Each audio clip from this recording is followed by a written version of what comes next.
Вот тут такая вот проблема получается. BMW F10 электрорейка.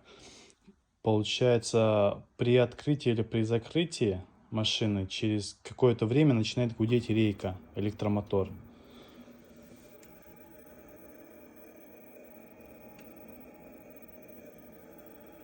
Вот получается, сейчас она получается открыта машина. Вот сейчас я ее закрыл, она перестает. Опять же, сейчас через какое-то время она опять начинает гудеть и высаживает аккумулятор.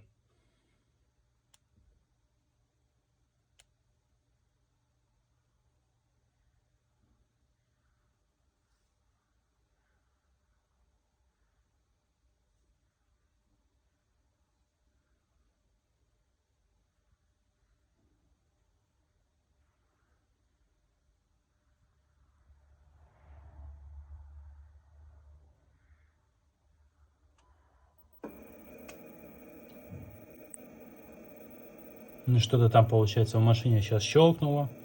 Здесь что-то пропищало, и вот он опять начинает гудеть. Машина сейчас в закрытом положении. Может, такое была такая проблема. Уже, блядь, и насос, точнее не насос, электромотор поменяли. Фу, уже и рейку поменяли, уже заебали. Блядь, что такое уже не поменяли в этой машине, нихуя толку нету.